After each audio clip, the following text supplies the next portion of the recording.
ان ساری روایات سے تو ہمیں یہ بات معلوم ہوئی کہ جمعے کے دن کی مسلمانوں کی نظر میں کیا اہمیت ہے۔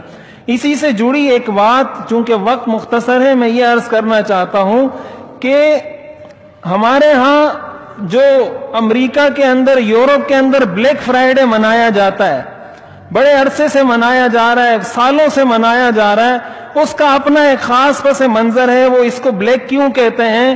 اس کا اپنا ایک خاص پس منظر ہے کہ ان کا یا نقصان ہوا تھا یا فائدہ ہوا تھا، یا اس دن رش زیادہ تھا، یا اس دن نفع زیادہ ہوا تھا، کوئی بھی اس کے پیچھے وجہ ہو، ہمیں اس سے کوئی سروکار نہیں۔ وہ اس کو بلیک فرائیڈے کے طور پہ مناتے تھے، اور چلتے چلاتے کچھ عرصہ پہلے یہ مڈل ایسٹ میں آیا، سعودیہ، دبئی وغیرہ کی طرف آیا، اور ابھی گزشتہ 1-2 سال سے ہمارے پاکستان میں بھی آیا ہے، اور ہمارے سارے مسلمان بلیک فرائیڈے منانے میں لگے ہوئے ہیں۔ تو یہ بات ہمیں یاد رکھنی چاہیے کہ یہ ان کی تہذیب، ان کی روایت ہے۔ جمعے کا دن مسلمانوں کے لیے مقدس ہے۔ اس دن کو بلیک کہنا، سیاہ کہنا، یہ کوئی شریعت کی نظر میں پسندیدہ نہیں، بلکہ شریعت کے احکام کے ساتھ ایک قسم کا تصادم ہے۔ لوگ یہ کہتے ہیں کہ بلیک کہنے سے کیا ہو جاتا ہے، رنگ تو بہت سارے ہیں، بلیک بھی ایک رنگ ہے۔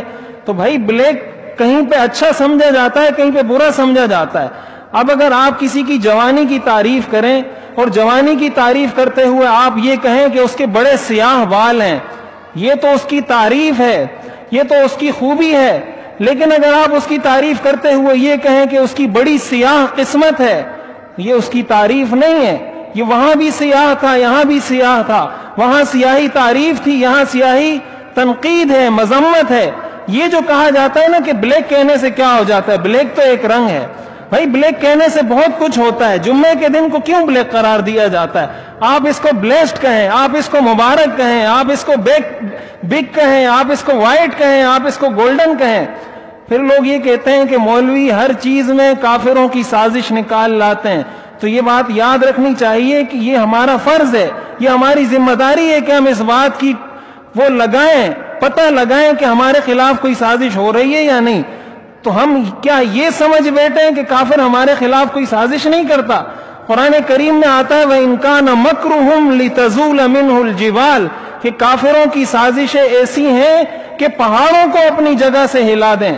قرآن کریم میں فرمایا إِنَّهُمْ يَكِيدُونَ كَيْدًا وَأَكِيدُ كَيْدًا، وہ تمہارے خلاف سازشیں کرتے ہیں۔ قرآن میں فرمایا وَمَكَرُوا وَمَكَرَ اللَّهُ، وہ سازشیں کرتے ہیں، وہ تدبیریں کرتے ہیں۔ تو یہ جو ہم اب ان کو بڑا اپنا خیرخواہ سمجھنے لگتے ہیں کہ بڑے اچھے لوگ ہیں، یہ جا کے ذرا آپ برما کے مسلمانوں سے پوچھیں، یہ جا کے ذرا آپ شام کے مسلمانوں سے پوچھیں، یہ جا کے ذرا آپ کشمیر کے مسلمانوں سے پوچھیں، یہ جا کے افغانستان کے مسلمانوں سے پوچھیں، آپ کو پتہ چلے گا کہ ان کا رنگ جتنا گورا ہے، اندر سے ان کا دل اتنا ہی مسلمانوں کے لیے سیاہ ہے۔ تو یہ بات تو بالکل کرنی نہیں چاہیے کہ ان کی ہر بات میں سازش ڈھونڈی جاتی ہے۔ بھائی وہ سازش کرتے ہیں، ہم یہ نہیں کہتے کہ ہر کام میں سازش ہوگی، ہم یہ بھی نہیں کہتے کہ اس میں بھی سازش ہوگی، لیکن کم از کم ایک مسلمان کو تو یہ زیب نہیں دیتا کہ وہ اپنے مقدس محترم دن کو بلیک قرار دے۔ آپ اگر سیل لگاتے ہیں، سیل لگائیں۔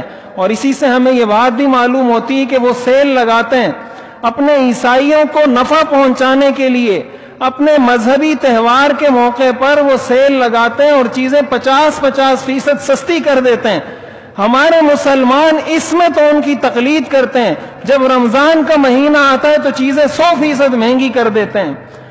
یہ مغرب کی نقالی نہیں ہے، یہ مغرب کی تقلید نہیں ہے، تو اور کیا ہے کہ رمضان مسلمانوں کا مذہبی سالانہ تہوار ہے۔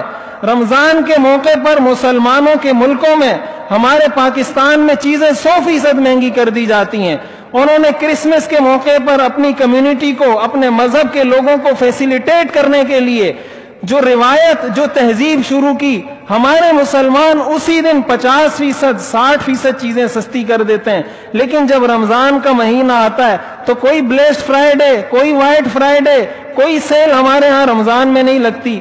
تو ہمیں تو یہ چیز اگر سیکھنی تھی تو سیکھنی چاہیے تھی کہ ہم بھی اپنے مسلمانوں کو اپنے مذہبی تہوار کے موقع پر فیسیلیٹیٹ کریں، ان کو سہولت فراہم کریں، ان کے لیے سیل لگائیں۔ وہ تو ہم نے سیکھی نہیں، سیکھی لے دے کے جو ایک چیز سیکھی وہ یہ چیز سیکھی کہ جمعے کو بلیک کہہ دو، بلیک فرائیڈے مناؤ۔ ایک مسلمان کو یہ پتہ ہونا چاہیے کہ قرآن کی کیا تعلیمات ہیں، حدیث کی کیا تعلیمات ہیں. یہ سب کچھ اگر ہمارے سامنے ہوگا تو ان چیزوں سے ہم بچ سکیں گے. اس لیے ایک تو اس چیز کا بائیکاٹ کیا جائے. بائیکاٹ کا مطلب یہ ہے کہ اس کو یہ نام بالکل نہ دیا جائے. اس کے اندر خریداری کرنا، اس کے اندر بیچنا یہ جائز ہے، ناجائز نہیں ہے، لیکن اس دن کو یہ نام دینا کسی بھی طرح ٹھیک نہیں ہے. اس سے بچنا چاہیے، اور ساتھ ساتھ اس بات کی کوشش کرنی چاہیے کہ جب ہمارا مذہبی تہوار ہو، جب ہمارا رمضان کا مہینہ آئے تو ہم اپنے مسلمانوں کو سہولت فراہم کریں. اللہ تعالی عمل کرنے کی توفیق عطا فرمائے. وآخر دعوانا ان الحمد للہ.